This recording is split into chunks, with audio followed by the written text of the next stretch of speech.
আসুন আমরা প্রার্থনা করি।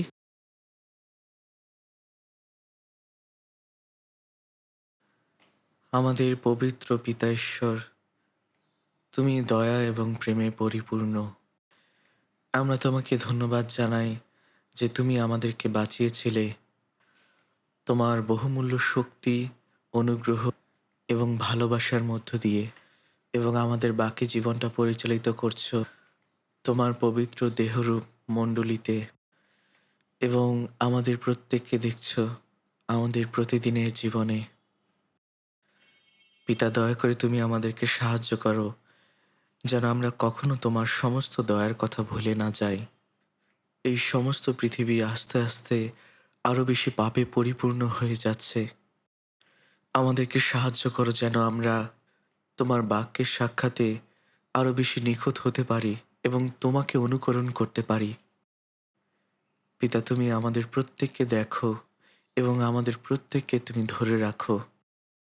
পিতা, আমাদেরকে সাহায্য করো যেন আমাদের হৃদয়, আমাদের চিন্তাগুলোকে এই জগতের অসারতার মধ্যে অর্থহীন বিষয়গুলোর জন্য প্রাণপণ না করি, এবং সেই সাথে আমাদেরকে সাহায্য করো যেন প্রভু আমরা তোমার কথা চিন্তা করতে পারি এবং তোমার সমস্ত কাজের কথা স্মরণ করতে পারি, যেন আমরা আমাদের বাকি জীবনটা শুধুমাত্র তোমার গৌরবের জন্যই বেঁচে থাকতে পারি। প্রভু, আমরা এই পৃথিবীতে বেঁচে আছি তোমার উপর নির্ভর করে এবং তোমার বাক্যের উপরে বিশ্বাস করে। পিতা, দয়া করে আমাদেরকে সাহায্য করো যেন আমরা আমাদের জীবনে তোমার সমস্ত বিষয় নিয়ে চিন্তা করতে পারি। প্রভু, তোমাকে সত্যি অনেক ধন্যবাদ দেই যে এই সময় তুমি আমাদেরকে আমাদের ব্রাদার সিস্টারদের সাথে মিলিত করেছ। তাই পিতা, দয়া করে এই সময় আমাদের হৃদয়গুলোকে দেখো, আমাদেরকে সাহায্য করো যেন আমরা তোমার বাক্য থেকে শিক্ষা লাভ করতে পারি এবং বুঝতে পারি, যেন এই বাক্য আমাদের চিন্তাগুলোকে পরিবর্তন করতে পারে, আমাদের জীবনগুলোকে পরিবর্তন করতে পারে, যেন এর মধ্য দিয়ে তোমার গৌরব প্রকাশিত হয়, তোমার অনুগ্রহ এবং ভালোবাসা যেন প্রকাশিত হয়।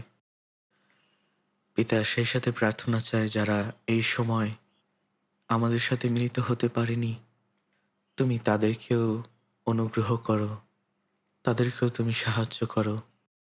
প্রভু, আরেকটি বার তোমাকে ধন্যবাদ জানাই। এই সমস্ত প্রার্থনা প্রভু যীশু খ্রিস্টের নামে চাই। আমিন। আসুন আমরা যোহন লিখিত সুসমাচার ৭ অধ্যায় দেখি।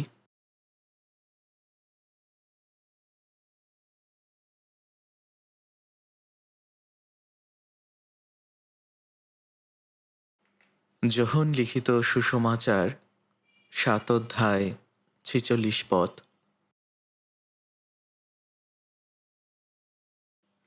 ৭ অধ্যায় ৪৬ পদ যদি আপনি পেয়ে থাকেন, আসুন আমরা একসাথে পড়ি। পদাতিকেরা উত্তর করিল, এই ব্যক্তি যেরূপ কথা বলে, কোনো মানুষ কখনো এরূপে কথা কহে নাই। আজকে যোহন ৭ অধ্যায় ৪৬ পদের আলোকে আমরা চিন্তা করতে চাই যীশুখ্রিস্ট কি কথা বলেছিলেন এবং তার এই জীবন থেকে আমরা কি শিক্ষা লাভ করতে পারি। আমি চাই আমরা এই বিষয়টি নিয়ে আরও গভীরভাবে চিন্তা করি। আজকে কয়ের একটি প্রশংসা গান হয়েছিল, সেটি হলো ভালোবাসা আমার জন্য এসেছিল। আমি মনে করি আজকের মূল বিষয়বস্তুর সাথে এই গানটি খুব ভালোভাবেই মিলে যায়।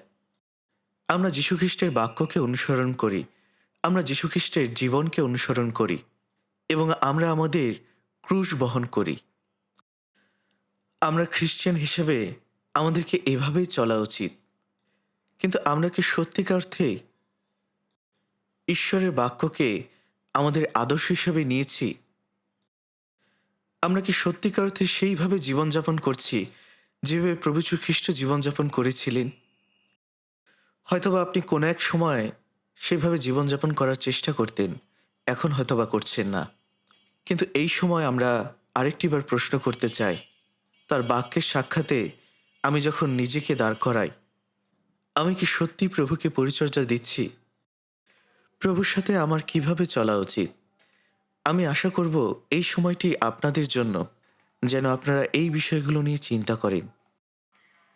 যে বাক্যটি আমরা পড়লাম, সেই বাক্যটির পিছনে যে ঘটনাটি রয়েছে তার সংক্ষিপ্ত ব্যাখ্যা দিচ্ছি। নিস্তার পর্বের সময় যীশুখ্রিস্ট পবিত্র মন্দিরে গিয়েছিলেন এবং সেখানে গিয়ে তিনি মানুষদের কাছে প্রচার করেছিলেন। আর সেই সময় ফরিসিরা যীশুখ্রিস্টকে আটক করতে চেয়েছিল এবং তারা অনেকবারই এই চেষ্টাটি করেছিল, কিন্তু তারা তখনও তাকে ধরতে পারেনি, কারণ তখনও সময় উপস্থিত হয়নি। এই কথাগুলি বাক্যে বলা হয়েছিল। আর এর মধ্যে অনেকেই যিশু সম্পর্কে কথা বলা শুরু করেছিল এবং অনেকেই এটা মনে করছিল হয়তোবা তিনিই সেই খ্রিস্ট, তিনি হয়তোবা সেই মসীহ, যে মসীহের আসার কথা ছিল, যার কথা পুরাতন নিয়মে প্রতিজ্ঞা করা হয়েছিল, এবং তিনি অনেক মহৎ মহৎ আশ্চর্য কাজ করবেন, যেটা যীশুখ্রিস্ট করেছিলেন। যোহন 7:31 বলা হয়েছে, অনেক লোকদের হৃদয়গুলো যিশুর দিকে ফিরছিল। আর যাজকেরা, ধর্মীয় নেতারা এবং ফরিসিরা, তারা যখন এই বিষয়গুলো দেখছিল, তারা অত্যন্ত চিন্তিত হয়ে গিয়েছিল, কারণ তারা এই ভেবে ভয় পাচ্ছিল যে তাদের সমস্ত ক্ষমতা যিশুর জন্য হারিয়ে যাবে। তাই তারা পদাতিকদের পাঠিয়েছিল যেন তারা যীশুখ্রিস্টকে ধরে নিয়ে যায়। কিন্তু সেই সময় যীশুখ্রিস্ট কি কথা বলছিলেন? তিনি বলেছিলেন, কেহ যদি তৃষ্ণার্ত হয় তবে আমার কাছে আসিয়া পান করুক। যে আমাতে বিশ্বাস করে, শাস্ত্রে যেমন বলে, তাহার অন্তর হইতে জীবন্ত জলের নদী বহিবে। আর এই কথাগুলো যিশুর মুখ থেকে শোনার পরে পদাতিকেরা তাকে না ধরে প্রধান যাজকদের এবং ফরিসিদের কাছে চলে আসলো। আর তাই তারা পদাতিকদের প্রশ্ন করেছিল, কেন তোমরা তাকে নিয়ে আসনি? তখন পদাতিকেরা খুব অবাক করা একটি কথা বলেছিল, একটি কারণ রয়েছে যে কারণে আমরা তাকে ধরতে পারিনি। কি আসলে সেই কারণ? সেই কারণ হলো, এই ব্যক্তি যেরকম কথা বলেন, কোনো মানুষ কখনো এরকম কথা বলেনি। পদাতিকেরা এই উত্তরটি দিয়েছিল যে কোনো মানুষ কখনো এই ব্যক্তির মতো কথা বলেনি।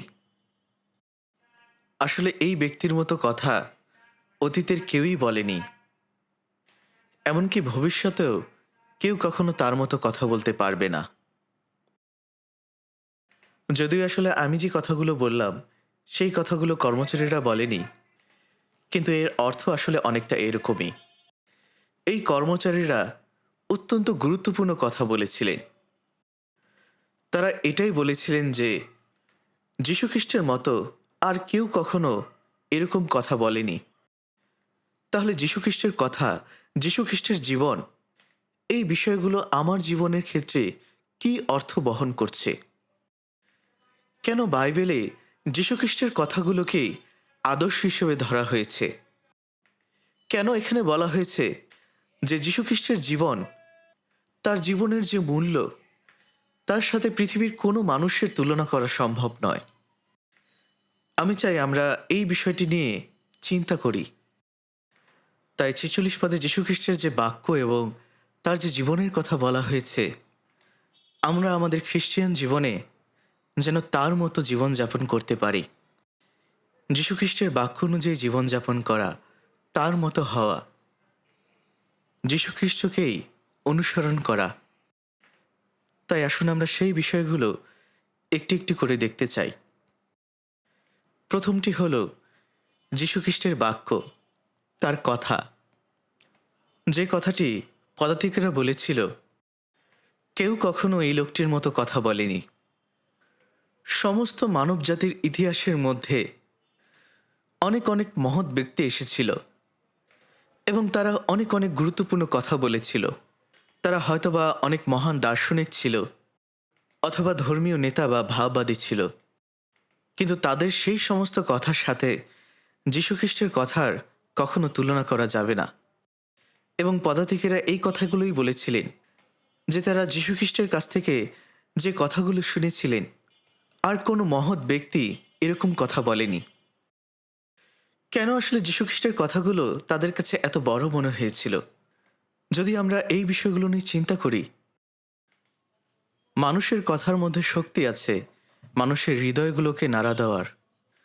যখন আমরা কারো কথা শুনি, এমনকি এই পৃথিবীতে যখন আমরা কোনো বিশেষ কোনো গান শুনি, তখন অল্প সময়ের জন্য সেই গানটি শুনলে আমাদের হৃদয়গুলোকে স্পর্শ করে। আমরা হয়তোবা কান্নায় ভেঙে পড়ি অথবা আনন্দে উচ্ছ্বসিত হই। তাই এই জগতেও এই কথার মধ্যে অনেক শক্তি রয়েছে। আর এমন অনেক সুন্দর কথা, এমন অনেক সুন্দর বাক্য এই পৃথিবীর বিভিন্ন মহৎ মানুষেরা লিখেছিলেন। এমন অনেক সুন্দর কথা আছে, সুন্দর বাক্য আছে, যে কথাগুলো মানুষের হৃদয়কে পরিবর্তন করতে পারে, মানুষের চিন্তাগুলোকে পরিবর্তন করতে পারে। কিন্তু যাই হোক, আমরা যদি সেই মানুষগুলোর কথাগুলো সেই দর্শন বইগুলো থেকে পড়ার চেষ্টা করি, এটা হয়তোবা আমাদের জন্য অনেক কঠিন হয়ে যাবে। আপনি হয়তোবা বুঝতে পারবেন না যে তারা আসলে কি কথা বলছে। এবং ধর্মের ক্ষেত্রেও বিষয়টি একই রকম। আবার পদার্থবিজ্ঞানও তাই। আপনি যদি ফিজিক্স এবং মেটাফিজিক্স নিয়ে কথা বলতে চান, আপনি কি ফিজিক্স এবং মেটাফিজিক্স ব্যাখ্যা করতে পারবেন? এটা আসলে সহজ বিষয় নয়। এটা মূলত প্লেটোর ধারণা ছিল। যদি আপনি দর্শন বিদ্যা নিয়ে চর্চা করেন, আমরা হয়তোবা কিছু ধারণা পেতে পারি, কিন্তু সেই বিষয়গুলো ব্যাখ্যা করাটা অতটা সহজ বিষয় নয়। সার্ত্র এই কথাটি বলেছিলেন, অস্তিত্ব সারাংশের আগে। অস্তিত্ব আসলে কি, সারাংশই বা আসলে কি? তাই এই জগতের মানুষেরা যে বিষয়গুলো নিয়ে কথা বলে, সেগুলোতে অল্প কথার মধ্যে অনেক অর্থ রয়েছে, যেটা আসলে বুঝতে পারা খুবই কঠিন। আপনি যদি সেই বিষয়গুলো নিয়ে স্টাডি না করেন, তাহলে আপনি সহজে বুঝতে পারবেন না।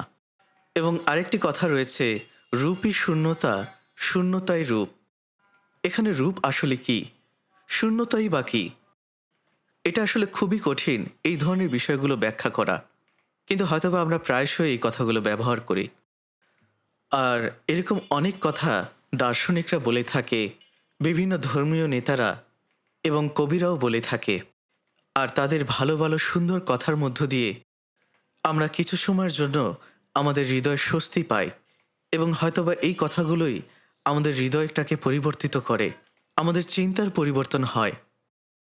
কিন্তু এই সুন্দর সুন্দর কথার সাথে যীশুখ্রিস্টের কথার যে পার্থক্য রয়েছে, সেটা হলো এই কথার মধ্য দিয়ে আমরা কখনো পাপের ক্ষমা পাব না, আমাদের পাপের সমস্যাটি কখনো দূর হবে না, আমাদের মৃত্যুর সমস্যাটিও কখনো দূর হবে না। এই জগতের মানুষগুলোর কথা যতই মহৎ হোক না কেন, যতই যুক্তিযুক্ত হোক না কেন, এটা কখনোই আমার আত্মার সমস্যা, আমার মৃত্যুর সমস্যা দূর করতে পারবে না। কিন্তু আপনি যদি যিশুর কথাগুলোর দিকে তাকান, এর জন্য আপনাকে অনেক পড়াশোনা করতে হবে না, এর জন্য আপনার অনেক কিছু জানার প্রয়োজন নেই। এবং তিনি এমন কোনো শব্দ বা কথা ব্যবহার করেননি যেগুলো সম্বন্ধে আমরা জানি না। যদি আপনি যীশুখ্রিস্টের কথাগুলোর দিকে তাকান, তিনি এমন বিষয়গুলো নিয়ে কথা বলতেন যেগুলো আমরা যে কোনো বয়সেই বুঝতে পারব, এমনকি ছোট শিশুরাও তার কথাগুলো বুঝতে পারবে। তিনি বলেছিলেন, আমি জীবন্ত রুটি, যেটা স্বর্গ থেকে এসেছে। এখানে রুটি কি, এটা একটি ছোট শিশুও জানে। এবং তিনি বলেছিলেন, আমি পথ, সত্য ও জীবন। এখানে কোনো কঠিন শব্দই ব্যবহার করা হয়নি। আমরা যদি যীশুখ্রিস্টের কথাগুলোর দিকে তাকাই, সেখানে কোনো দর্শন বিদ্যা ছিল না। তিনি কখনো কোনো দার্শনিক শব্দ ব্যবহার করেননি। তিনি এমন শব্দই ব্যবহার করেছিলেন যেগুলো আমরা প্রতিদিনের জীবনে ব্যবহার করি। তিনি বলেছিলেন, নতুন জন্ম না হইলে কেহ ঈশ্বর রাজ্য দেখিতে পায় না। তিনি এই সহজ শব্দগুলোই ব্যবহার করতেন। কিন্তু যারা তার এই কথাগুলো শুনত, তারা আসলে কি বলেছিল? আমরা যদি যোহন 6 অধ্যায় দেখি, সেখানে তারা বলেছিল যে 56 পদে যীশুখ্রিস্ট বলেছিলেন, যে আমার মাংস ও আমার রক্ত পান করে সে আমাতে থাকে এবং আমি তাহাতে থাকি। আর 60 পদে আমরা দেখতে পাই তার শিষ্যরা এই কথা বলেছিল, এ কঠিন কথা কে ইহা শুনিতে পারে? আমরা যদি এই বিষয়টি নিয়ে একটু চিন্তা করি, কেন যীশুখ্রিস্টের কথাগুলো জগতের মানুষের কথার মধ্যে এত পরম একটি পার্থক্য রয়েছে? আসলে যীশুখ্রিস্টের কথাগুলো যত সহজই হোক না কেন, এর সম্পূর্ণ শক্তি এবং প্রভাব আমার উপর পড়ছে। সেই প্রভাবটি আসলে কি? সেই প্রভাবটি হলো জীবন। যীশুখ্রিস্টের বাক্যই হলো জীবন। ঈশ্বরের বাক্য জীবন্ত এবং শক্তিশালী, আর ঈশ্বরের বাক্যের মধ্যেই জীবন রয়েছে। আর সেই জীবন্ত বাক্যই আমাকে বাঁচিয়েছে। এই পৃথিবীর কোনো বাক্য, কোনো কথা আমার আত্মাকে বাঁচাতে পারবে না, কিন্তু শুধুমাত্র খ্রিস্টের বাক্যই আমার আত্মাকে বাঁচাতে পারে। যীশুখ্রিস্ট বলেছেন, আমি পুনরুত্থান ও জীবন। যে আমাতে বিশ্বাস করে সে মরলেও জীবিত থাকবে। এই কথাগুলো এমন কথা যেটা যে কেউ বুঝতে পারবে, আর সেই কথাগুলো আমাকে জীবন দিয়েছে। তাই যীশুখ্রিস্টের বাক্য মানুষের বাক্য থেকে মৌলিকভাবে সম্পূর্ণ ভিন্ন। আর এই কারণে এমনকি কর্মচারীরও এই কথা বলেছিলেন, কোনো মানুষ কখনো যীশুখ্রিস্টের মতো করে কথা বলেনি। তারা আসলে এটাই বলতে চেয়েছিলেন যে আপনারাও তো ধর্মীয় নেতা, আপনারা মহাযাজক এবং ফরিসি, আপনাদের কাছ থেকে আমরা অনেক কিছু শিখেছি, কিন্তু যীশুখ্রিস্ট যা বলছেন তার কথার সাথে আপনার কথার বিস্তর পার্থক্য রয়েছে।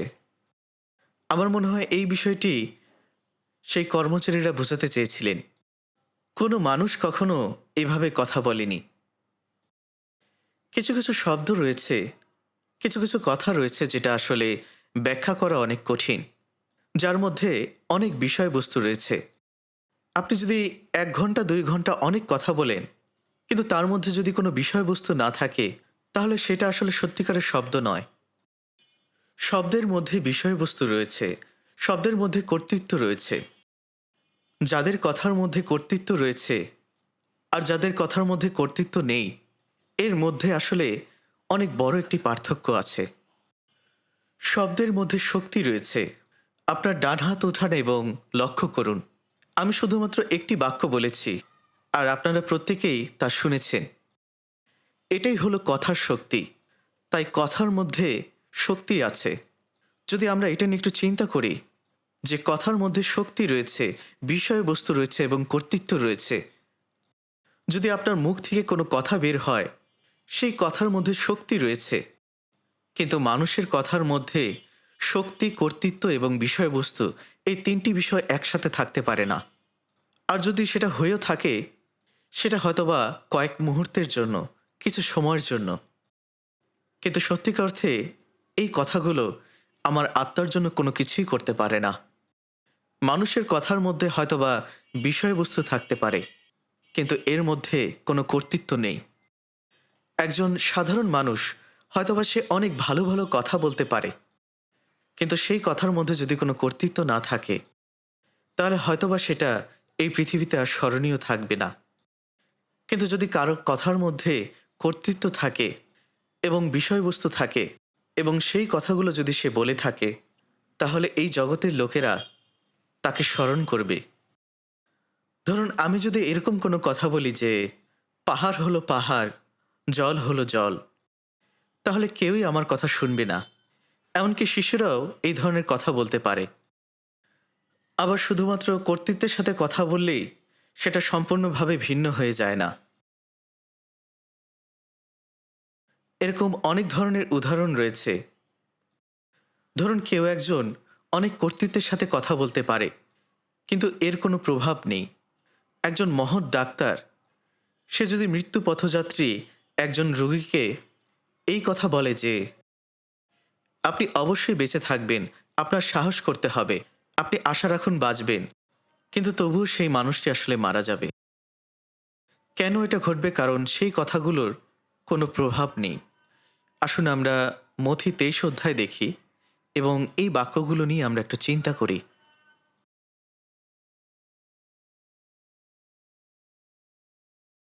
মথি 23 অধ্যায়, এই কথাগুলো যীশুখ্রিস্ট ধর্মীয় নেতাদের বলেছিলেন। এবং এই অধ্যায়ে আমরা দেখতে পাই যে যীশুখ্রিস্ট তার কথার মধ্যে বিষয়বস্তু ছিল এবং কর্তৃত্ব ছিল এবং শক্তি ছিল। মথি 23 অধ্যায় 3 পদ থেকে পড়ছি। অতএব তাহারা তোমাদিওকে যাহা কিছু বলে তাহা পালন করিও, মানিও, কিন্তু তাহাদের কর্মের মতো কর্ম করিও না, কেননা তাহারা বলে কিন্তু করে না।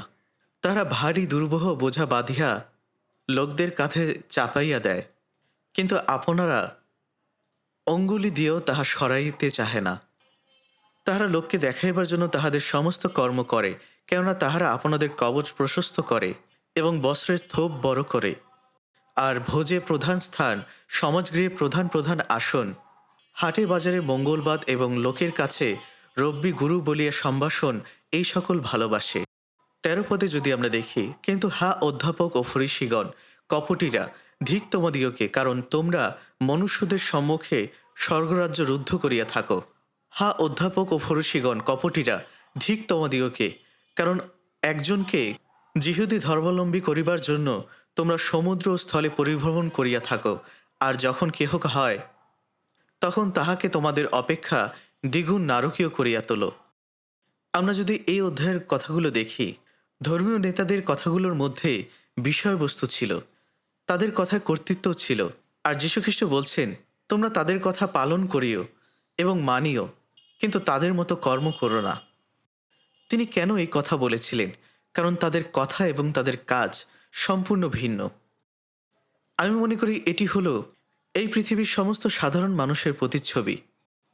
এই পৃথিবীতে অনেক ভালো ভালো রাজনীতিবিদ, দার্শনিক, নেতা এবং শিল্পীরা রয়েছেন, কিন্তু আপনি যদি তাদের জীবনগুলোকে দেখেন, সেই জীবনগুলোতে অনেক লজ্জাজনক বিষয় রয়েছে। তারা আসলে বিভিন্ন পাপের কাজের সাথে লিপ্ত আছে, কিন্তু তারাই আসলে অনেক ভালো ভালো কথা বলেছে। আর এখানে একই চিত্রটি ধরা পড়েছে এই ধর্মীয় নেতাদের। তারা হয়তোবা বলছে ভালোভাবে জীবনযাপন করো, সুন্দরভাবে সঠিকভাবে জীবনযাপন করো, কিন্তু তারা আসলে নিজেরাই সেইভাবে জীবনযাপন করছে না। তাই যীশুখ্রিস্ট এই কথাগুলোই বলছিলেন যে তারা যে কাজ করছে সেই কাজগুলো তোমরা করো না, কারণ তাদের কথার মধ্যে কোনো শক্তি নেই। আর যীশুখ্রিস্ট এটাই বোঝাতে চাইছেন যে এগুলো হলো এই জগতের মানুষদের কথা।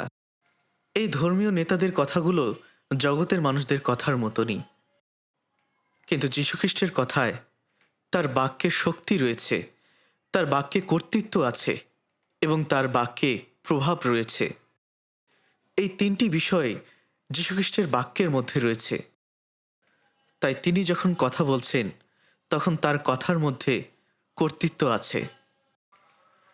তাই যীশুখ্রিস্ট মথি ৫, ৬ এবং ৭ এই তিনটি অধ্যায়ের সারমন তিনি পর্বতের উপরে দিয়েছিলেন, এবং তার প্রচার যখন শেষ হয়েছিল তারা সেই পর্বতের চূড়াতে কি কথা বলেছিল?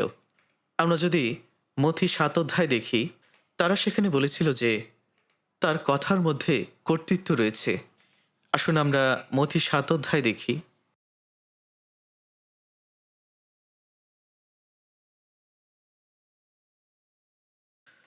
মথি ৭ অধ্যায় ২৮ এবং ২৯ পদ। আসুন আমরা একসাথে পড়ি। যীশু যখন এই সকল বাক্য শেষ করিলেন, লোকসমূহ তার উপদেশে চমৎকার জ্ঞান করিল, কারণ তিনি ক্ষমতাসম্পন্ন ব্যক্তির ন্যায় তাহাদিগকে উপদেশ দিতেন, তাহাদের অধ্যাপকদের ন্যায় নয়। এখানে বলা হয়েছে তিনি ক্ষমতাসম্পন্ন ব্যক্তির ন্যায় তাহাদিগকে উপদেশ দিতেন। তিনি তাদেরকে কর্তৃত্বের সাথে শিক্ষা দিচ্ছিলেন, কারণ যে বাক্য যীশুখ্রিস্ট বলেছিলেন তা ঈশ্বরের কাছ থেকে এসেছে। তাই তিনি যখন কথা বলতেন তখন সেই কথার সাথে অনেক বিষয় জড়িত থাকত। যেমন তিনি এরকম বলতেন, আমি জগতের আলো, আমি জীবন রুটি, আমি মেষদের দ্বার, আমি উত্তম মেষপালক, আমি পথ, সত্য ও জীবন, আমি পুনরুত্থান ও জীবন। তিনি এমন অনেক চূড়ান্ত শব্দ ব্যবহার করতেন। তাই পৃথিবীর কোনো মানুষ আসলে এই ধরনের কথা বলতে পারবে না। আর যীশুখ্রিস্ট এই কারণে এই কথাগুলো বলতেন, কারণ তিনিই হলেন ঈশ্বর। আপনি যদি যীশুখ্রিস্টের কথাগুলোর দিকে লক্ষ্য করেন, তিনি এই কথাই বলেছিলেন যে যে বাক্যগুলো তোমরা শুনছ সেগুলো আমার কথা নয়। আসুন আমরা যোহন লিখিত সুসমাচার ১৪ অধ্যায় দেখি। যোহন লিখিত সুসমাচার ১৪ অধ্যায় ১০ পদ। তুমি কি বিশ্বাস করো না যে আমি পিতাতে আছি এবং পিতা আমাতে আছে? আমি তোমাদিগকে যে সকল কথা বলি তা আপনা হইতে বলি না, কিন্তু পিতা আমাতে থাকিয়া আপনার কার্য সকল সাধন করেন। অর্থাৎ এখানে যীশুখ্রিস্ট যে কথাগুলো বলছেন তা হল, আমি তোমাদেরকে যে বাক্য বলছি সেই বাক্য আমি নিজে থেকে বলছি না, কিন্তু আমার পিতা যিনি আমাতে থাকেন তিনি আমার মধ্য দিয়ে তার কার্য সাধন করছেন। আর তাই যীশুখ্রিস্টের বাক্যের মধ্যে কর্তৃত্ব রয়েছে। কেন? কারণ সেই বাক্যগুলো ঈশ্বরের বাক্য। 24 পদে আমরা দেখি, আসুন আমরা একসাথে পড়ি, যে আমাকে প্রেম করে না সে আমার বাক্য সকল পালন করে না। আর তোমরা যে বাক্য শুনিতে পাইতেছ তাহা আমার নয়, কিন্তু পিতার, যিনি আমাকে পাঠাইয়াছেন। এখানে যীশুখ্রিস্ট বলছেন, যে বাক্য তোমরা শুনছ সে বাক্য আমার নয়, কিন্তু আমার পিতা যিনি আমাকে পাঠিয়েছেন, যাকে তোমরা ঈশ্বর বলো। তাই এখানে যিশুর যে বাক্য, সেই বাক্য তিনি কর্তৃত্বের সাথে শিক্ষা দিচ্ছিলেন। এবং লোকেরা এটা বুঝতে পেরেছিল যে এই লোকটি যে কথাগুলো বলছে তা ফরিসীদের কথা থেকে, ধর্মীয় নেতা বা বিখ্যাত লোকদের কথা থেকে সম্পূর্ণ ভিন্ন। এবং তিনি ক্ষমতা সম্পন্ন ব্যক্তির মতো উপদেশ দিতেন, কারণ যে বাক্যগুলো যীশুখ্রিস্টের কাছ থেকে এসেছিল সেগুলো হলো ঈশ্বরের বাক্য। ঈশ্বরের বাক্য, যীশুখ্রিস্টের বাক্যে সেই ক্ষমতা রয়েছে, সেই কর্তৃত্ব রয়েছে, এবং সেই বাক্যের মধ্যে পরিষ্কার বিষয়বস্তু রয়েছে। আমরা যদি বাক্যগুলোর দিকে তাকাই এবং এরপরে যদি আমরা জগতের বইগুলোর দিকে তাকাই, অনেক বিখ্যাত লোক অনেক বিখ্যাত বই লিখেছে এবং তাদের বইগুলোতে বিভিন্ন ধরনের বিষয়বস্তু রয়েছে, কিন্তু প্রত্যেকের মধ্যে একটি নির্দিষ্ট সীমা রয়েছে, চিন্তার একটি সীমানা রয়েছে, যে সীমার বাইরে সে যতই লেখক না কেন এর বাইরে সে যেতে পারবে না। তারা হয়তোবা বিভিন্ন ধরনের বিষয়বস্তু নিয়ে কথা বলতে পারে, যে বিষয়ে তাদের অনেক জ্ঞান রয়েছে, কিন্তু এই জ্ঞানেরও একটি সীমানা রয়েছে। কিন্তু আপনি যদি বাইবেলের বাক্যগুলো পড়েন, যীশুখ্রিস্টের কথাগুলো দেখেন, তিনি জীবন সম্পর্কে কথা বলেছিলেন, মৃত্যু সম্পর্কে, অভিশাপ সম্পর্কে, স্বর্গ এবং নরক সম্পর্কে, তিনি আলো এবং অন্ধকার, পাপের সম্পর্কে কথা বলেছিলেন। কিন্তু তার প্রত্যেকটি কথার মধ্যে একটি ধারাবাহিকতা ছিল, আর সেই সমস্ত কথা একটি বিষয়কে কেন্দ্র করেছিল, সেটা হলো জীবন। যীশুখ্রিস্ট সবসময় জীবনকে কেন্দ্র করে কথা বলতেন। তিনি বলতেন, আর আমি তাহাদেরকে অনন্ত জীবন দেই, তাহারা কখনোই বিনষ্ট হবে না। তিনি বলেছিলেন, যে কেউ আমার বাক্য পালন করে সে কখনো মৃত্যু দেখবে না। তাই যীশুখ্রিস্টের প্রত্যেকটি কথা জীবনকে কেন্দ্র করেছিল। আর তাই যোহন 5:39 পদে তিনি এই কথা বলেছিলেন, তোমরা শাস্ত্র অনুসন্ধান করিয়া থাকো, কারণ তোমরা মনে করিয়া থাকো যে তাহাতে অনন্ত জীবন রহিয়াছে, আর তাহাই আমার বিষয়ে সাক্ষ্য দেয়।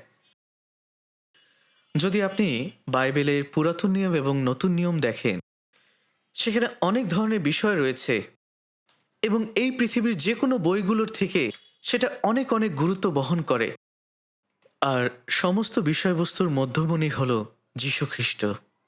আর যীশুখ্রিস্ট যে কথাগুলো বলতেন তার মূল বিষয়বস্তু হল জীবন। যীশুখ্রিস্টের কথাগুলো এমন কোনো কথা ছিল না যেটা কিছু সময়ের জন্য অর্থ বহন করবে এবং পরবর্তীতে বাতাসে মিলিয়ে যাবে। তার প্রত্যেকটি বাক্যে পরিষ্কার বিষয়বস্তু ছিল, আর সেই মূল বিষয়বস্তুটি হলো জীবন, আর সেই সাথে তার বাক্যের শক্তি ছিল। যদি আপনি 4টি সুসমাচারের পুস্তকগুলো দেখেন, যখন সমুদ্রে ঝড় উঠেছিল তখন যীশুখ্রিস্ট তার শিষ্যদের সঙ্গে ছিলেন, আর সেই সময় তিনি ক্লান্ত ছিলেন বিধায় তিনি ঘুমিয়েছিলেন। আর সেই সময় শিষ্যেরা যীশুখ্রিস্টকে ঘুম থেকে জাগালেন। তিনি তখন উঠলেন এবং বললেন, শান্ত হও। আর ঠিক সেই মুহূর্তেই সমস্ত কিছু শান্ত হয়ে গেল। আর এই ঘটনাটি দেখে শিষ্যরা এই কথা বলেছিল, ইনি কে যে সমুদ্র এবং বাতাস তার কথা শোনে? ইনি কে যে বাতাস এবং সমুদ্র তার বাধ্য হয়? এর অর্থ তার বাক্যের মধ্যে, তার কথার মধ্যে শক্তি ছিল। যদি আমাদের মতো মানুষ, আমরা যদি বাতাসকে বলি থেমে যাও, তাহলে কি এটি থেমে যাবে? কিন্তু যীশুখ্রিস্টের বাক্যে সেই শক্তি ছিল। এবং লাসারের ঘটনা আমরা জানি, যিনি 4 দিন যাবৎ মৃত ছিলেন। আর যীশুখ্রিস্ট তখন লাসারকে বললেন, লাসার বের হয়ে আসো। আর তখনই লাসার বের হয়ে আসলেন। এটাই হলো তার বাক্যের শক্তি, তার বাক্যের প্রভাব। যীশুখ্রিস্ট যখন কুষ্ঠরোগীর সাথে কথা বললেন, তখনই তার সমস্ত কুষ্ঠরোগ সুস্থ হয়ে গেল। মথি 8 অধ্যায়ে বলা হয়েছে, 4 জন ব্যক্তি একজন পক্ষাঘাতগ্রস্ত লোককে ছাদ খুলে নিচে নামিয়েছিল। আর ঠিক সেই সময় যীশুখ্রিস্ট তাকে বলেছিলেন, বৎস, তোমার পাপ ক্ষমা করে দেওয়া হলো। প্রভু যীশু খ্রিস্ট শুধুমাত্র এগুলো কথার কথা বলেননি, কিন্তু যখন তিনি এই শব্দগুলো বলেছিলেন, তখন তার শব্দের মধ্যে, তার কথার মধ্যে শক্তি ছিল। তাই যীশু খ্রিস্টের বাক্যের মধ্যে বিষয়বস্তু, কর্তৃত্ব এবং শক্তি ছিল।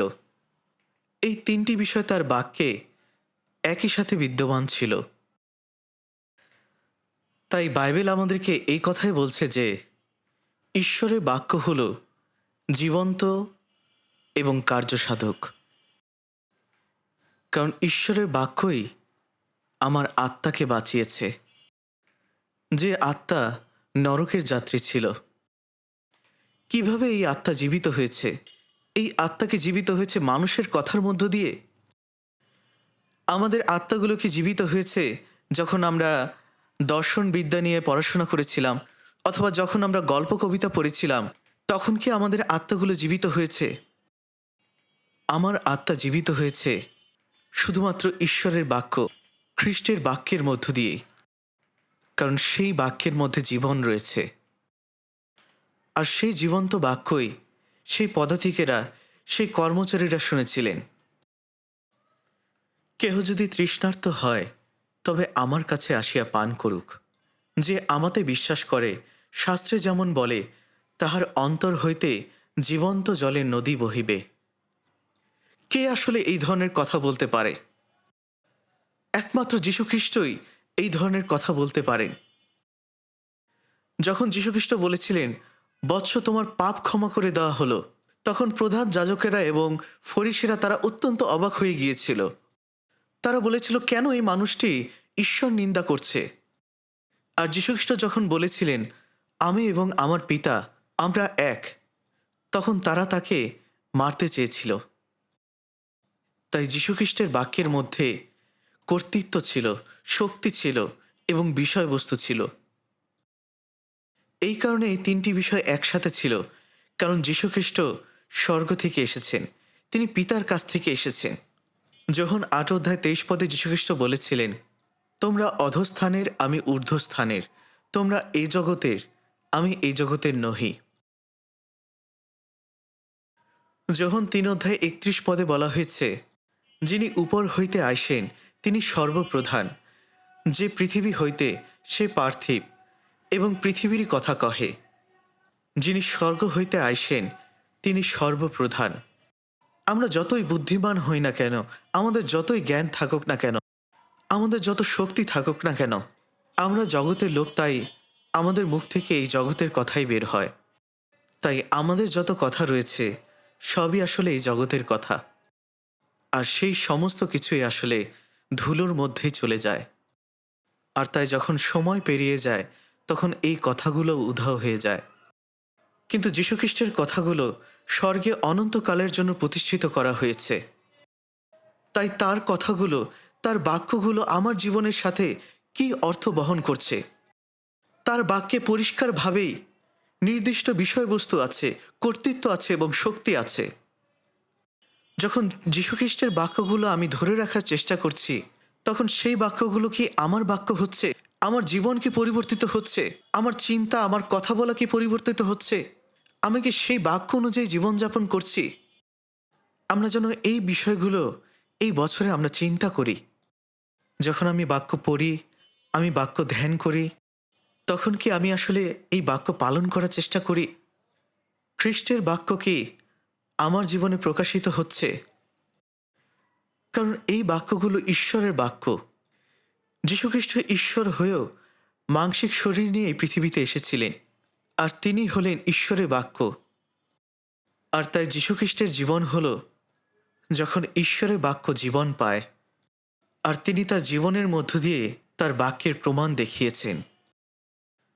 মূলত যীশুখ্রিস্টের জীবনে আমরা দুইটি প্রধান প্রতিমূর্তি দেখতে পাই।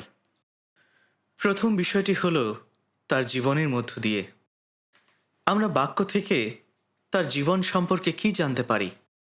তিনি কি বাক্য অনুযায়ী জীবনযাপন করেছিলেন?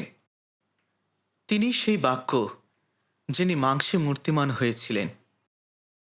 তিনি ঈশ্বরের বাক্য হয়ে মানুষ হয়ে জন্ম নিয়েছিলেন এবং বাক্য অনুযায়ী জীবনযাপন করেছিলেন।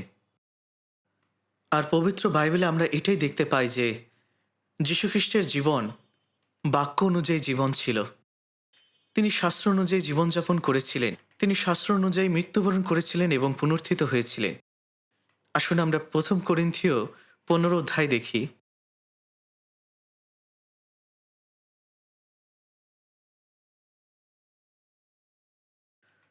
1 করিন্থীয় 15 অধ্যায় 3 এবং 4 পদ।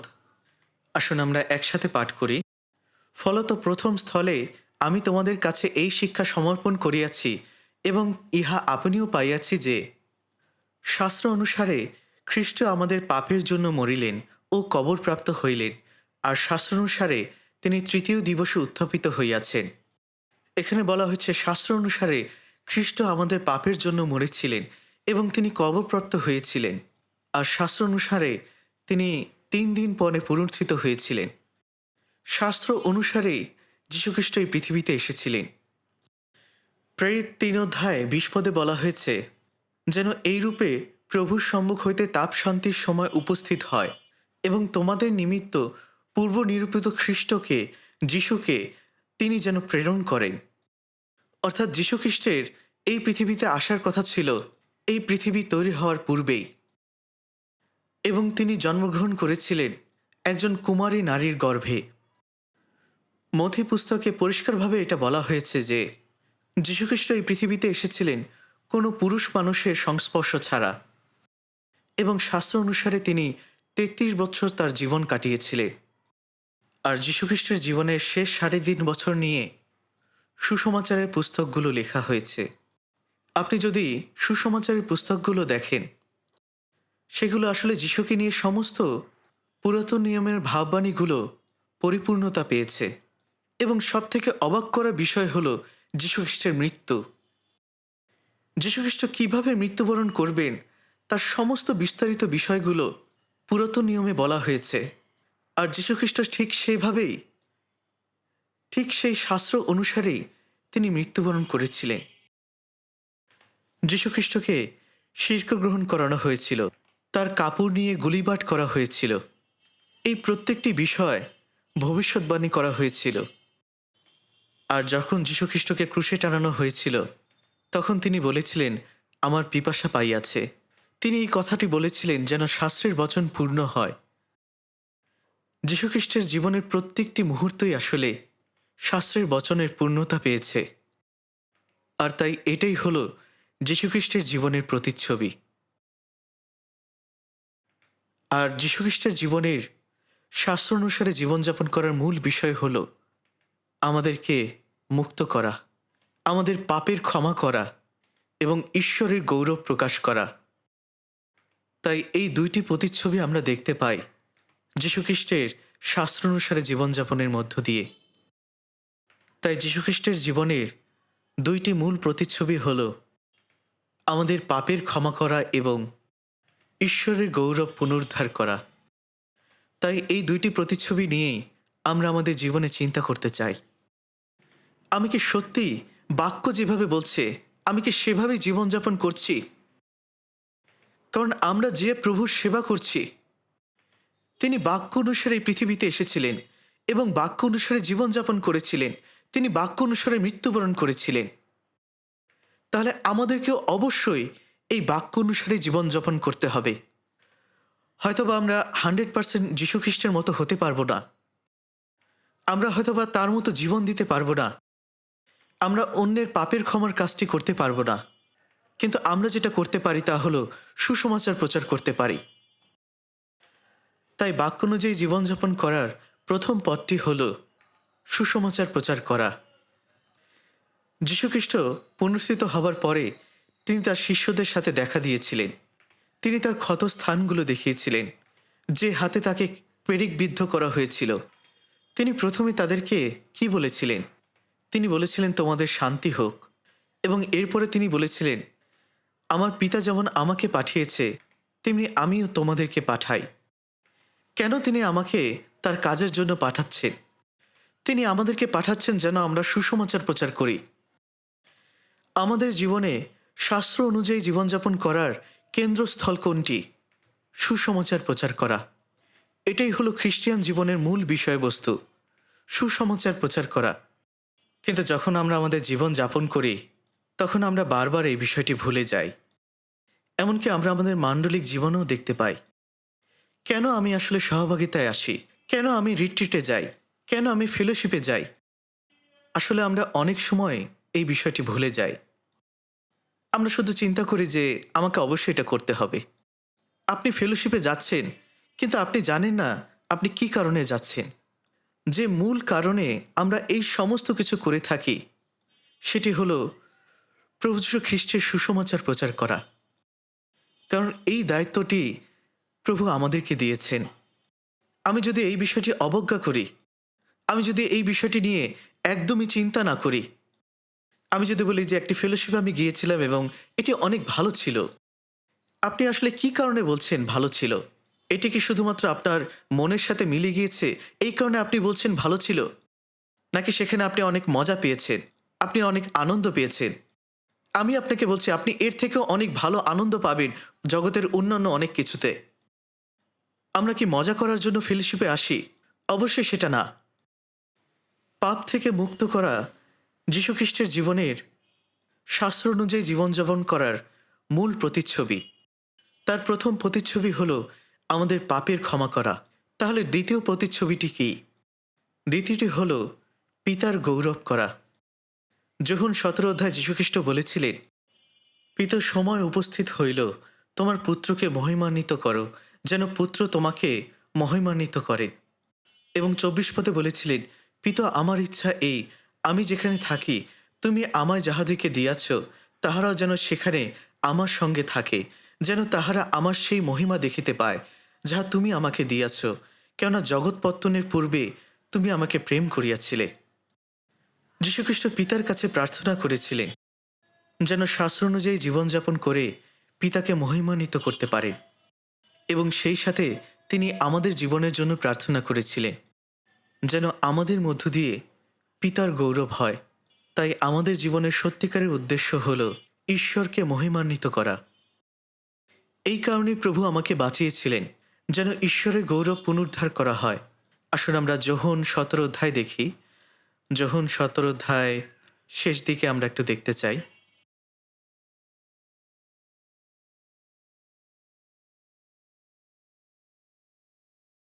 যোহন 17 অধ্যায় 24 পদ। যোহন 17 অধ্যায় 24 পদ আসুন আমরা একসাথে পড়ি। পিতো, আমার ইচ্ছা এই, আমি যেখানে থাকি তুমি আমায় যাহাদিকে দিয়াছ তাহারাও যেন সেখানে আমার সঙ্গে থাকে, যেন তাহারা আমার সেই মহিমা দেখিতে পায় যাহা তুমি আমাকে দিয়াছ, কেননা জগৎপত্তনের পূর্বে তুমি আমাকে প্রেম করিয়াছিলে। এটা ছিল যীশুখ্রিস্টের শেষ প্রার্থনা। এখানে বলা হয়েছে, তুমি আমাকে জগৎপত্তনের পূর্বে মহিমা দিয়েছিলে, আমাকে প্রেম করেছিলে, আর তারাও যেন সেই মহিমা দেখতে পায়। আমরা সমস্ত মহিমা দেখতে পাব। তাই আমাদের জীবন আসলে যীশুখ্রিস্টের জীবনের সাথে অসম্পর্কীয় নয়। আমাদের জীবনে যেন অবশ্যই যীশুখ্রিস্টের জীবন সাক্ষ্য বহন করে। আমাদের জীবনের মধ্য দিয়ে যেন অবশ্যই স্বর্গীয় পিতা মহিমান্বিত হন। এবং আরেকটি প্রতিচ্ছবি আমরা যীশুখ্রিস্টের জীবন থেকে দেখতে পাই, যেটা আসলে প্রত্যেকটি মানুষের জন্য একটি উদাহরণ। যখন 13 অধ্যায় 1 পদে বলা হয়েছে, নিস্তার পর্বের পূর্বে যীশু এই জগৎ হইতে পিতার কাছে আপনার প্রস্থান করিবার সময় উপস্থিত জানিয়া জগতে অবস্থিত আপনার নিজস্ব যে লোকদিওকে প্রেম করিতেন তাহাদিওকে শেষ পর্যন্ত প্রেম করিলেন। এরপর যীশুখ্রিস্ট তার শিষ্যদের পা ধুইয়ে দিয়েছিলেন। আর তিনি এরপরে কি বলেছিলেন? তিনি বলেছিলেন, কেননা আমি তোমাদিওকে দৃষ্টান্ত দেখাইলাম, যেন তোমাদের প্রতি আমি যেমন করিয়াছি তোমরাও তদ্রূপ করো। যীশুখ্রিস্টের জীবনটি হলো আমাদের জন্য একটি দৃষ্টান্ত, যেন আমরা তার মতো হতে পারি। এবং তিনি খাবার নিয়েও দৃষ্টান্ত দিয়েছিলেন। খাদ্য হলো মানুষের জীবনের সবথেকে গুরুত্বপূর্ণ বিষয়। খাবার ছাড়া মানুষ বেঁচে থাকতে পারে না। যীশুখ্রিস্ট বলেছিলেন, আহারের জন্য আমার এমন খাদ্য আছে যাহা তোমরা জানো না। এবং তিনি বলেছিলেন, আমার খাদ্য হলো এই, যে ঈশ্বরের ইচ্ছা পালন করে, যে পিতাকে মহিমান্বিত করে, সেটি হলো তার খাদ্য। তাই এখান থেকে আমরা বুঝতে পারি যে যীশুখ্রিস্টের জীবন এবং তার মৃত্যু, এটি হলো আমাদের জীবনের জন্য একটি আদর্শ জীবন, যেন আমাদের জীবনটিও যীশুখ্রিস্টের জীবনের মতো হতে পারে। এবং একই সাথে যীশুখ্রিস্টের মৃত্যু হলো আমাদের জন্য একটি আদর্শ স্বরূপ, আমাদের জন্য একটি উদাহরণ। তাই আমরা যতদিন এই পৃথিবীতে বেঁচে থাকব, ততদিন যেন যীশুখ্রিস্টকে অনুকরণ করতে পারি। আর তাই প্রেরিত পৌল এই কথা বলেছিলেন, যেমন আমিও খ্রিস্টের অনুকারী, তোমরা তেমনি আমার অনুকারী হও। আর তাই যীশুখ্রিস্ট যে কথাগুলো বলেছিলেন, যে বাক্য বলেছিলেন, সেই কথাগুলো সেই কর্মচারীরা কখনো শোনেনি। আর যীশুখ্রিস্টের বাক্য এই পৃথিবীর কোনো মানুষের বাক্যের সাথে তুলনা করা যায় না। আর তিনি সর্বসময় সেই বাক্যগুলোর কথা আমাদেরকে বলছেন। এবং যীশুখ্রিস্টের জীবনটি হলো এমন একটি জীবন, যে জীবনটি এই পৃথিবীর কোনো মানুষ কখনো জীবনযাপন করতে পারবে না। কারণ তার সমস্ত জীবনটি ছিল এই পৃথিবীর সমস্ত মানুষের জন্য। তিনি কখনোই নিজের জন্য জীবনযাপন করেননি। আর যীশুখ্রিস্টের জীবন্ত সেই প্রতিমূর্তি আমাদের সামনে উপস্থিত হয়েছে। তিনি আমাদেরকে বলছেন যেন আমরা তাকে অনুসরণ করি। এবং তিনি বলেছেন, কেউ যদি আমাকে অনুসরণ করতে চায়, তাহলে সে নিজেকে অস্বীকার করুক, আপন ক্রুশ তুলে নিক এবং আমার পশ্চাৎগামী হোক। তাই আমরা যেন সেইভাবে মনস্থির করতে পারি, যেন যীশু আমাদেরকে যে পথ দেখিয়েছেন, আমরা যেন সেই পথেই চলতে পারি। আসুন আমরা এই প্রতিজ্ঞা করি, আমিও যীশুর মতো চলতে চাই। পরিত্রাণ পাওয়ার পরে আমাদের মধ্যে সেই জীবন্ত প্রত্যাশা হয়েছে যে আমরা স্বর্গে যাব। তাই আমরা সেই মানুষ যারা জীবন্ত প্রত্যাশা নিয়ে বেঁচে আছে। আর তাই আমরা ভালোভাবে জীবনযাপন করি বা না করি, পরিত্রাণ পাওয়ার পরে আমাদের গন্তব্যস্থল হলো স্বর্গ। আর যীশুখ্রিস্ট আমাদেরকে বলছেন, যারা আমরা পরিত্রাণ পেয়েছি, তাদেরকে কিভাবে এই পৃথিবীতে বাকি জীবনটা বেঁচে থাকতে হবে। আমরা যেন তাকে অনুসরণ করি, আমরা যেন যীশুখ্রিস্টকে অনুকরণ করি। যদি আমরা সত্যি স্বর্গের যাত্রী হয়ে থাকি, তাহলে আমাদেরকে অবশ্যই যীশুখ্রিস্টকে অনুকরণ করে জীবনযাপন করতে হবে। কিন্তু আমরা যদি একটু চিন্তা করি, আসলে যীশুখ্রিস্টকে সম্পূর্ণভাবে অনুকরণ করা অনেক কঠিন একটি কাজ। কেন? কারণ আমাদের মধ্যে মাংসিক পাপ রয়েছে, আমাদের মধ্যে মাংসিক পাপের স্বভাব রয়েছে, যেটার সাথে আমরা সবসময় যুদ্ধ করছি। আমাদের জীবনে আসলে এমন কোনো দিন নেই যে দিনে আমরা আমাদের মাংসিক অভিলাষের সাথে যুদ্ধ করিনি। আমাদের হৃদয়ে, আমাদের কথায়, আমাদের চিন্তায়, প্রত্যেকটি ক্ষেত্রে আমরা পাপ করছি। এবং যদিও আমরা আমাদের নিজেদের অবস্থা সম্পর্কে জানি, তারপরও আমরা অন্যদেরকে দোষারোপ করি। আমাদের মধ্যে আসলে এমন কেউ নেই যে অন্যদেরকে দোষারোপ করি না। আমি আসলে অন্যদেরকে দোষারোপ করার কে? কেন আপনি আসলে এইভাবে কথা বলেন? কে আসলে এইভাবে কথা বলতে পারে? কেউ এভাবে কথা বলতে পারে না, শুধুমাত্র যীশুখ্রিস্ট পারে।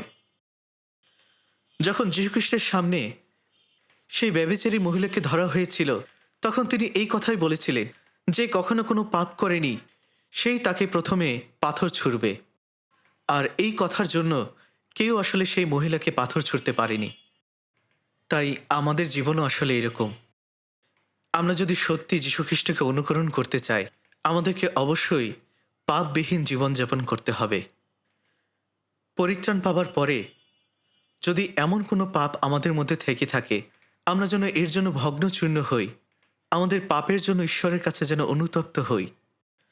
তার কাছে যখন আমরা দাঁড়াবো, তখন যেন আমরা নম্র হৃদয়ে, অনুতপ্ত হৃদয়ে দাঁড়াতে পারি। আর পরিত্রাণ পাওয়ার পরে এভাবেই আমাদেরকে জীবনযাপন করা উচিত। আমরা যেন যীশুখ্রিস্টকে অনুকরণ করে, তাকে অনুসরণ করে জীবনযাপন করতে পারি। তাই ঈশ্বর আমাদের পুরাতন জীবনকে মুছে ফেলেছেন এবং একটি নতুন জীবন দিয়েছেন।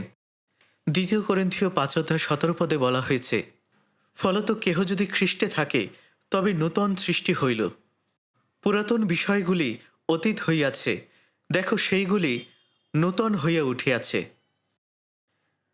আমাদের জন্য আমরা যেন প্রভুকে অনুকরণ করে জীবনযাপন করতে পারি, ঈশ্বর আমাদেরকে নতুন সৃষ্টি করেছেন। আমাদের প্রত্যেককে তিনি নতুনীকৃত করেছেন, আমাদের নতুন একটি জীবন দিয়েছেন, অনন্ত জীবন দিয়েছেন, যেন আমরা তার জীবন্ত এবং নতুন পথে চলতে পারি। আর তিনি আমাদের প্রভু হয়েছেন। তিনি আমাদেরকে একটি নতুন আজ্ঞা দিয়েছেন, তিনি আমাদেরকে একটি নতুন গান দিয়েছেন যেন আমরা গাইতে পারি। তিনি আমাদেরকে নতুন শক্তি দিয়েছেন, তিনি আমাদের সমস্ত কিছুকে নতুনীকৃত করেছেন এবং আমরা তার নতুন সৃষ্টি হয়েছি।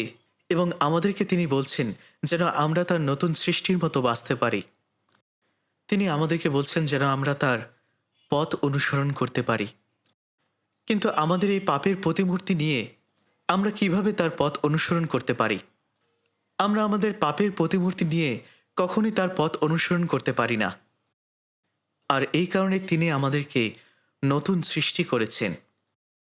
তিনি আমাদের প্রত্যেকটি বিষয়, আমাদের সমস্ত কিছুকে নতুনীকৃত করেছেন।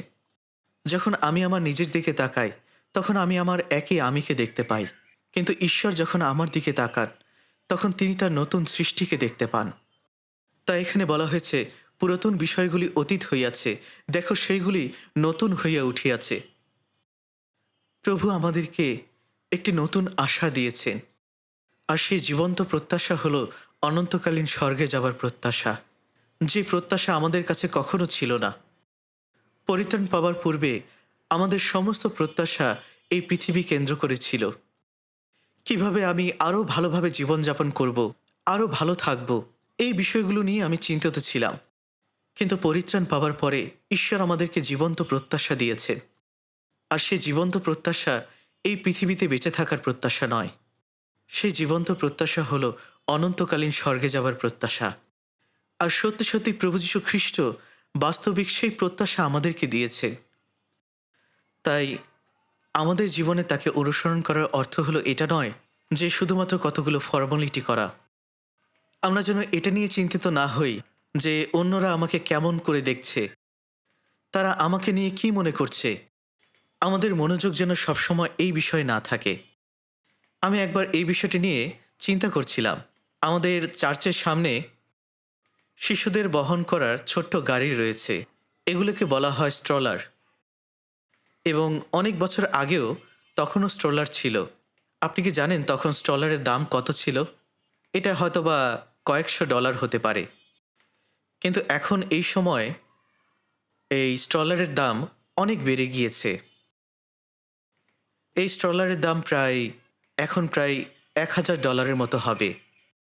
আর আমি যখন সেই স্ট্রলারের দিকে তাকাই, তখন আমি চিন্তা করি যে শিশুটি এই স্ট্রলারের উপর রয়েছে, সে কি আসলে জানে যে তার স্ট্রলারটি এর মূল্য আসলে কয়েক হাজার ডলার?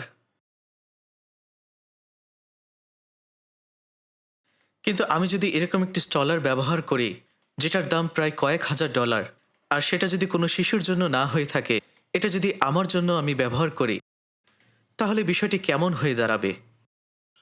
অন্যেরা তখন আমাকে কিভাবে দেখবে?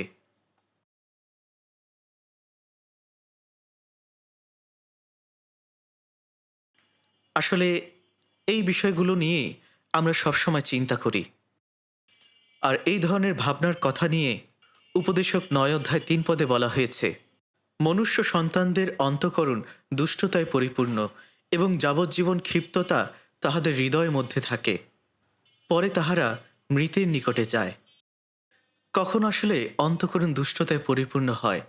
কোন বিষয়টি চিন্তা না করার জন্য হয়? যখন আমরা এটা চিন্তা করি না যে ঈশ্বর আমাকে দেখছেন, কিন্তু আমরা এটা চিন্তা করছি যে মানুষ আমাকে দেখছে। আমরা ভাবি যে আমি যদি এটা করি তাহলে মানুষ আমাকে কিভাবে বিচার করবে, কিন্তু এটা চিন্তা করি না যে ঈশ্বর আমাকে কিভাবে বিচার করতে পারেন। আমরা এটা নিয়ে কখনো চিন্তিত হই না যে ঈশ্বর আমাকে কিভাবে দেখছেন। মানুষের কথা ভেবেই আমরা এই পৃথিবীতে জীবনযাপন করি। যীশুখ্রিস্ট এই বিষয়টি জানতেন, তাই তিনি আমাদেরকে প্রার্থনার বিষয়ে এই কথা বলেছিলেন, আমরা যেন মানুষের সামনে লোক দেখানো প্রার্থনা না করি এবং আমরা যেন মানুষের সামনে ভালো কাজ করার চেষ্টা না করি। আপনি কি এটা চিন্তা করছেন যে মানুষ কিভাবে আমাকে দেখছে? আমি আসলে দুঃখিত আপনাদেরকে বলার জন্য, কিন্তু এটা আপনার সঠিক মনোভাব নয়। যখন প্রেরিত পৌল ফিস্টের সামনে ছিলেন, প্রেরিত পৌল যখন তার সামনে সেই সময় কথা বলেছিলেন, তখন ফিস্ট উচ্চরবে বলেছিলেন, পৌল তুমি পাগল, বহু বিদ্যাভাস তোমাকে পাগল করিয়া তুলিতেছে। তখন পৌল কি বলেছিলেন? প্রেরিত ২৬ অধ্যায় ২৫ পদে বলা হয়েছে, পৌল কহিলেন, হে মহামহিম ফিস্ট, আমি পাগল নহি, কিন্তু সত্যের ও সুবোধের উক্তি প্রচার করিতেছি। তাই আমরা খ্রিস্টান হিসেবে আমাদেরকে অবশ্যই সত্যের ও সুবোধের উক্তি প্রচার করার জন্য জীবনযাপন করা উচিত। কিন্তু যখন সময় পেরিয়ে যায়, আমরা যারা খ্রিস্টান হিসেবে যাদের সত্যের এবং সুবোধের উক্তি প্রচার করার জন্য জীবনযাপন করা উচিত, তারা এখন নমিনাল খ্রিস্টানদের মতো জীবনযাপন করছে। আমাদের মধ্যে এখন শুধুমাত্র ফর্মালিটি আছে। কেউ কেউ আমরা চার্চে অনেক বেশি পরিশ্রম করছি, অনেক পরিচর্যা দিচ্ছি এবং চার্চের ব্যাপারে আমরা খুবই ধৈর্যশীল, কিন্তু কিভাবে আমরা কর্মক্ষেত্রে আমাদের নিজেদের জীবনযাপন করছি? আপনার সহকর্মীরা আপনাকে কিভাবে দেখছে? ও, এ তো একজন যিশুভক্ত স্বার্থপর লোক। তারা আগে আগে কাজ থেকে ছুটি নিচ্ছে, কারণ তারা বলছে তাদের বাইবেল সেমিনার আছে। তারা এটা নিয়ে অভিযোগ করে যখন আমরা বলি আমাদের আরও বেশি সময় কাজ করা প্রয়োজন। এরকম কি কাজ আমরা করছি? এই ধরনের ফর্মালিটি কি আমাদের মধ্যে রয়েছে? যে সমস্ত ধার্মিক লোকেরা যারা এখনো পরিত্রাণ পায়নি, তারা আসলে সেই সমস্ত পরিত্রাণপ্রাপ্ত থেকে অনেক অনেক ভালো। যীশুখ্রিস্ট এই কারণে আমাদেরকে পরিত্রাণ করেননি। যদি আমাদের জীবনে আমরা চার্চে পরিশ্রমী হয়ে থাকি এবং অনেক কিছু সহ্য করে থাকি, আমরা যদি একে অপরকে চার্চে ভালোবেসে থাকি, আমাদেরকে অবশ্যই একইভাবে আমাদের পরিবারে এবং আমাদের কর্মক্ষেত্রেও একইভাবে থাকতে হবে। যীশুখ্রিস্টের জীবনে কি কোনো ফর্মালিটি ছিল? তিনি কি সবার সামনে এক কাজ করতেন এবং সবার আড়ালে আর এক কাজ করতেন? তাহলে কেন আমরা এইভাবে জীবনযাপন করছি? যীশুখ্রিস্ট কখনোই আমাদেরকে এইভাবে চলতে শিক্ষা দেননি।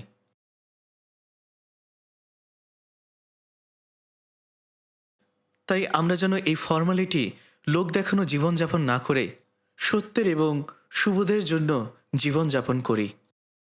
এটাই হলো সত্যিকারের খ্রিস্টিয়ানের প্রতিমূর্তি। আসুন আমরা গীতসংহিতা ১৭ অধ্যায় দেখি, যেন আমরা যীশুখ্রিস্টের অনুসরণের বিষয়ে আরও গভীরভাবে জানতে পারি।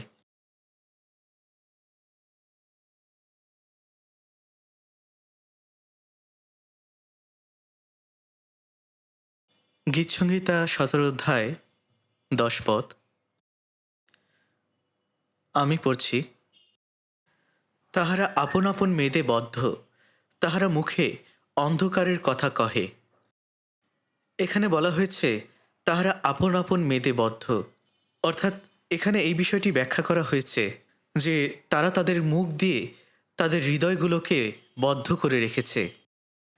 তারা মুখে অনেক দম্ভ দেখাচ্ছে, অহংকার দেখাচ্ছে।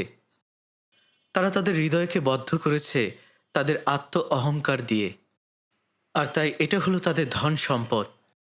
যখন আমার কাছে ধন সম্পদ থাকবে এবং স্বাচ্ছন্দ্য থাকবে, আমি আমার হৃদয়কে বদ্ধ করে রাখি। আর এই কারণে আমি নিজেকে অন্যের জন্য ত্যাগ স্বীকার করি না। তাই আমার মধ্যে অন্যকে ক্ষমা করার হৃদয় নেই, আমার মধ্যে অন্যকে ভালোবাসার হৃদয় নেই। আপন আপন মেদে বদ্ধ বলতে এটাই বোঝানো হয়েছে, এবং সেই সাথে বোঝানো হয়েছে তারা আসলে অহংকার নিয়ে কথা বলছে। এরপরে আমরা যদি ১১ পদে দেখি, এখন তাহারা আমাদের পাদসঞ্চারে আমাদিগকে ঘেরিয়াছে, তাহারা আমাদিগকে ভূমিষ্যাৎ করণার্থে চক্ষু স্থির করে। সে বিদারণ করিতে উৎসুক কেশরীর তুল্য, অন্তরালে উপবিষ্ট যুবসিংহের ন্যায়। হে সদাপ্রভু, উঠো, তাহাকে প্রতিরোধ করো, তাহাকে পারিয়া ফেলো। তোমার খড়গ দ্বারা দুষ্ট লোক হইতে আমার প্রাণ বাঁচাও। সদাপ্রভু, তোমার হস্ত দ্বারা মনুষ্যদের হইতে, সাংসারিক মনুষ্যদের হইতে আমাকে বাঁচাও। তাহাদের দায়াংশ এই জীবনে তুমি নিজ ধনে তাহাদের উদরপূর্ণ করিতেছ। তাহারা সন্তানে তৃপ্ত হয়, আপন আপন শিশুদের নিমিত্ত আপনাদের অবশিষ্ট সম্পত্তি রাখিয়া যায়। এভাবেই আসলে এই জগতের মানুষেরা জীবনযাপন করে, তাই না? ঈশ্বর তাদেরকে এভাবেই বেঁচে থাকতে দেন। কিন্তু যে খ্রিস্টকে অনুকরণ করছে তার কিভাবে বেঁচে থাকা উচিত? আসুন আমরা 15 পদটি পড়তে চাই। আমি তো ধার্মিকতায় তোমার মুখ দর্শন করিব, জাগিয়া তোমার মূর্তিতে তৃপ্ত হইব। যদিও আসলে এই পৃথিবীর মানুষেরা এই 14 পদের আলোকে জীবনযাপন করছে, কিন্তু যারা আমরা যীশুখ্রিস্টকে অনুকরণ করছি তাদের জীবনযাপন হওয়া উচিত তার মতো হওয়া, প্রভুর মুখ দর্শন করা, যেন তাকে অনুকরণ করেই আমরা তৃপ্ত হতে পারি। যীশুখ্রিস্ট যুদ্ধে পরাজিত হননি, তিনি ক্রুশে মৃত্যুবরণ করে জয়ী হয়েছিলেন। আপনার কি মনে হয় তিনি হেরেছেন? অবশ্যই না, তিনি সম্পূর্ণভাবে বিজয়ী হয়েছেন। তিনি ক্রুশে মৃত্যুবরণ করার পূর্বে কি বলেছিলেন? তিনি বলেছিলেন, ইট ইজ ফিনিশড। তিনি বলেছিলেন, সমাপ্ত হইল। যীশুখ্রিস্ট এই যুদ্ধে বিজয়ী হয়েছেন। তিনি এই পৃথিবীর বিরুদ্ধে, এই জগতের বিরুদ্ধে এবং শয়তানের বিরুদ্ধে বিজয়ী হয়েছেন। তিনি এই পৃথিবীর কাছে হেরে যাননি। কিন্তু আমাদের জীবনে যখন আমরা যিশুকে অনুকরণ করি, অনুসরণ করি, তখন হয়তোবা এই জগতে আমরা অনেকবার হেরে যাই। আমরা তখন হয়তোবা ছোট ছোট কঠিন পরিস্থিতির মধ্যে পতিত হয়ে যাই। যীশুখ্রিস্ট তার নিজের ক্রুশ তুলে নিয়েছিলেন এবং তিনি তা শেষ পর্যন্ত বহন করেছিলেন। কেন তিনি এটা করেছিলেন? কারণ যেন তিনি শেষ পর্যন্ত পৌঁছাতে পারেন, যেন তিনি সেই সমস্ত কিছু সম্পূর্ণভাবে শেষ করতে পারেন। তিনি ক্রুশ কাঁধে তুলে নিয়েছিলেন এবং শেষ পর্যন্ত গিয়েছিলেন, যেন এই যুদ্ধে তিনি বিজয়ী হতে পারেন, যেন তিনি ক্রুশে মৃত্যুবরণ করে বিজয়ী হতে পারেন। আমরা হয়তোবা আমাদের জীবনে অনেকবারই প্রভুকে পরিচর্যা করতে গিয়ে পতিত হয়ে গিয়েছিলাম, কিন্তু আমাদেরকে আবার উঠে দাঁড়াতে হবে। যে বিশ্বাস তিনি আমাদেরকে দিয়েছেন, যারা আমরা পরিত্রাণ পেয়েছি, এটা এমন কোনো বিশ্বাস নয় যে বিশ্বাস জগতের কাছে হেরে যাবে। প্রথম যোহন 5 অধ্যায় 4 পদে বলা হয়েছে, কারণ যাহা কিছু ঈশ্বর হইতে জাত তাহা জগৎকে জয় করে, এবং যে জগৎকে জয় করিয়াছে তাহা এই আমাদের বিশ্বাস। যদিও আমাদের এই জীবনটা অনেক কঠিন একটি জীবন, আমরা হয়তোবা বারবার পড়ে যেতে পারি, কিন্তু আমরা যদি উঠে না দাঁড়াই তাহলে আমরা এই জগতের মধ্যে পতিত হয়ে যাব, আর তখন আমরা জগতের কাছে পরাজিত হব। যীশুখ্রিস্ট এই জগতের কাছে পরাজিত হননি, তিনি এই জগৎকে জয় করেছেন, তিনি এই জগৎকে অতিক্রম করেছেন। তাই যারা আমরা প্রভুর অনুসারী, আমরাও এই মৃত্যু ছায়ার উপত্যকা পার হয়ে যাব।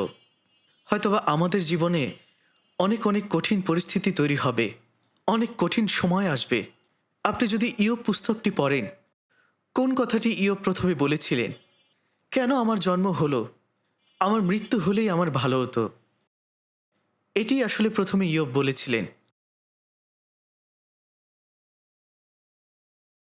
আসলে আমাদের জীবনেও এই ধরনের অনেক পরিস্থিতি আসতে পারে। যখন আমরা এই পৃথিবীতে জীবনযাপন করছি, তখন আমরা হয়তোবা অনেক সময় এভাবেই বলছি, কিন্তু দয়া করে আমরা এটা চিন্তা করতে চাই যে প্রভু আমাদেরকে বলছেন আমরা যেন তাকে অনুসরণ করি, আমরা যেন তাকে অনুকরণ করি। ঈশ্বর তাহলে কেন আমার জীবনে এত বেশি দুঃখ কষ্ট দিয়েছেন? কেন এত কঠিন পরিস্থিতির মধ্যে আমাকে রেখেছেন? আমরা মনে করি যে অনেক ভালো হতো যদি আমি একটি স্বাচ্ছন্দ্যের জীবন পেতাম। আসুন আমরা 2 করিন্থীয় 4 অধ্যায় দেখি। 2 করিন্থীয় 4 অধ্যায় 7 পদ থেকে আমি আপনাদের জন্য পড়ছি। 2 করিন্থীয় 4 অধ্যায় 7 পদ থেকে, কিন্তু এই ধন মৃন্ময় পাত্রে করিয়া আমরা ধারণ করিতেছি, যেন পরাক্রমের উৎকর্ষ ঈশ্বরের হয়, আমাদের হইতে নয়। আমরা সর্বপ্রকারে ক্লিষ্ট হইতেছি, কিন্তু সংকটাপন্ন হই না, হতবুদ্ধি হইতেছি, কিন্তু নিরাশ হই না, তাড়িত হইতেছি, কিন্তু পরিত্যক্ত হই না, অধক্ষিপ্ত হইতেছি, কিন্তু বিনষ্ট হই না। আমরা সর্বদা এই দেহে যিশুর মৃত্যু বহন করিয়া বেড়াইতেছি, যেন যিশুর জীবনও আমাদের দেহে প্রকাশ পায়। আমরা যখন আমাদের জীবন যাপন করছি, আমাদের জীবনে এমন এমন সময় আসে যখন আমাদের প্রত্যেকটি জায়গাতে কষ্ট ক্লেশ বহন করতে হয়, অনেক কঠিন পরিস্থিতির সম্মুখীন হতে হয়, এবং তিনি আমাদের জীবনে সেই সমস্ত বিষয় অনুমোদন করেন যেন আমরা সর্বপ্রকারে ক্লিষ্ট হই কিন্তু সংকটাপন্ন না হই, যেন আমরা হতবুদ্ধি হই কিন্তু নিরাশ না হই। তাই যখন আমাদের সাথে এই ঘটনাগুলো ঘটছে, আমরা হয়তোবা তখন অনেক দুশ্চিন্তাগ্রস্ত হয়ে যাই, নিরাশ হয়ে যাই, কিন্তু যীশুখ্রিস্ট আমাদেরকে বলছেন আমরা যেন নিরাশ না হই। যদিও আমাদের উপরে সব দিক থেকে চাপ পড়ছে, তবুও আমরা যেন ভেঙে না পড়ি, আমরা যেন কখনো নিরাশ না হই। আমি হয়তো মনে করতে পারি যে কেন এরকম ঘটছে, যখন আমি কোনো কিছু করার চেষ্টা করছি কোনো কিছুই হচ্ছে না, কিন্তু ঈশ্বর আমাদেরকে বাক্যের মধ্য দিয়ে বলছেন যখন আমাদের আর কোনো বুদ্ধি কাজ করছে না, আমরা যেন নিরাশ না হই। কেন আমরা নিরাশ হব না? কারণ যীশুখ্রিস্ট এভাবেই জীবনযাপন করেছিলেন। তাকে অত্যাচার করা হয়েছিল, কিন্তু ঈশ্বর তাকে কখনো পরিত্যাগ করেননি। যদি সুসমাচার প্রচার করতে গিয়ে আমি তাড়না ভোগ করি, আমার উপর যদি অত্যাচার করা হয়, আমি যেন কখনো হাল ছেড়ে না দিই, কারণ প্রভু আমাকে বলেছেন যেন আমি শেষ পর্যন্ত সুসমাচার প্রচার করি। কারণ প্রভু একইভাবে শেষ পর্যন্ত তার ক্রুশ তুলে নিয়ে গিয়েছিলেন। আমরা অত্যাচারিত হলেও ঈশ্বর আমাদেরকে ত্যাগ করবেন না, এমনকি আমাদেরকে মাটিতে আছড়ে ফেললেও আমরা ধ্বংস হব না। আর এই কারণেই এগুলো তিনি আমাদের জীবনে অনুমোদন করেছিলেন, যেন আমরা আর আগের মতো জীবনযাপন না করি, কিন্তু এখন থেকে আমরা যেন খ্রিস্টকে অনুকরণ করে জীবনযাপন করতে পারি। আর তাই পদাধিকারা যীশুখ্রিস্টকে উদ্দেশ্য করে এই কথা বলেছিলেন, এই ব্যক্তির মতো কেউ কখনো কথা বলেনি, আমরা কখনো এভাবে জীবনযাপন করিনি, আমরা কখনো জগৎকে জয় করতে পারিনি, আমরা কখনো প্রভুকে নিখুঁতভাবে অনুসরণ করতে পারিনি, কিন্তু এখন থেকে আমরা সেইভাবে জীবনযাপন করতে চাই। এখন থেকে আমরা আর আগের মতো জীবনযাপন করতে চাই না, আমরা এখন থেকে প্রভুকে অনুকরণ করতে চাই। যদি আমাদের জীবনে এমন কোনো কিছু ঘটে থাকে যেটার মোকাবেলা করা আমার জন্য অত্যন্ত কষ্টকর, যেটা আমাকে অনেক বেশি মর্মাহত করে, দুঃখার্ত করে, হয়তো আমাদের হৃদয়ে আগে প্রতিশোধের মনোভাব ছিল, আমরা হয়তোবা একে অপরকে ক্ষমা করতে পারতাম না, ভালোবাসতে পারতাম না। যদি এটাই আমার জীবনের পূর্বের মানসিক জীবন হয়ে থাকে, প্রভু আমাদেরকে বলছেন যেন আমরা নতুনভাবে এখন জীবন শুরু করি। আমরা যেন প্রভুকে বলি, প্রভু আমি আমার জীবনে এখন বাধ্যতা দেখাতে চাই। তিনি আমাদেরকে বলছে যেন আমরা তার পথে জীবনযাপন করি, যে জীবনটা আমরা হয়তোবা আগে জীবনযাপন করিনি। পরিত্রাণ পাবার আগে আমরা কখনো সেভাবে জীবনযাপন করতে পারিনি, আমরা কখনো এভাবে ভালোবাসতে পারিনি, আমরা কখনো এভাবে একজন আরেকজনকে ক্ষমা করতে পারিনি, কিন্তু এখন থেকে আমরা নতুনভাবে জীবনযাপন করতে চাই, আমরা সম্পূর্ণভাবে ভিন্নভাবে জীবনযাপন করতে চাই, যেন যখন অন্যেরা আমাদেরকে দেখবে তখন তারা যেন এটা বুঝতে পারে যে আমরা আর আগের মতো নেই, আমরা পরিবর্তিত হয়েছি। তারা যেন এটা বলে যে এই ব্যক্তির মতন লোক আমি আমার জীবনে দেখিনি। আমরা যদি কোনো ব্যক্তি সম্পর্কে এই ধরনের কথা শুনি, তাহলে সত্যি ঈশ্বরের কাছে সেই ব্যক্তির জীবনটি অত্যন্ত মূল্যবান। আসুন আমরা রোমিও ৮ অধ্যায় দেখি। রোমিও ৮ অধ্যায় ১২ থেকে ১৪ পদ। রোমিও ৮ অধ্যায় ১২ থেকে ১৪ পদ আসুন আমরা একসাথে পড়ি। অতএব হে ভাতৃগণ, আমরা ঋণী, কিন্তু মাংসের কাছে নয় যে মাংসের বশে জীবনযাপন করিব। কারণ যদি মাংসের বশে জীবনযাপন করো তবে তোমরা নিশ্চয়ই মরিবে, কিন্তু যদি আত্মাতে দেহের ক্রিয়া সকল মৃত্যুসাৎ করো তবে জীবিত থাকিবে। কেননা যত লোক ঈশ্বরের আত্মা দ্বারা চালিত হয় তাহারাই ঈশ্বরের পুত্র। এখানে বলা হয়েছে যদি আপনি মাংসের বশে জীবনযাপন করেন তাহলে অবশ্যই আপনি মরবেন। তাই আপনি অবশ্যই যেন মাংসের বশে জীবনযাপন না করেন। যদিও আমরা পূর্বে মাংসের বশে জীবনযাপন করতাম, কিন্তু এখন থেকে আমরা আর মাংসের বশে জীবনযাপন করতে পারি না। আমরা যেন প্রতিজ্ঞাবদ্ধ হই যেন আমরা নতুনভাবে নতুন করে জীবনযাপন শুরু করি। এর আগের সহভাগিতায় আমাদের যে মূল বিষয়বস্তু ছিল সেটা হলো মথি ৬ অধ্যায় ৩৩ পদ। কিন্তু প্রথমে তাহার রাজ্য এবং ধার্মিকতার জন্য চেষ্টা করো, তাহা হলে ওই সমস্ত বিষয় তোমাদেরকে দেওয়া হবে। আর আমরা এই পদটির উপর কেন্দ্র করে ফেলোশিপ করছিলাম, এবং তখন একজন ব্রাদার, যার বয়স প্রায় ৫০-এর কাছাকাছি, তিনি তখন এই কথাটা বললেন, হ্যাঁ, আমি এই বাক্য অনুসারে জীবনযাপন করার চেষ্টা করব। তিনি শুধুমাত্র এই কথাটি বলেছিলেন।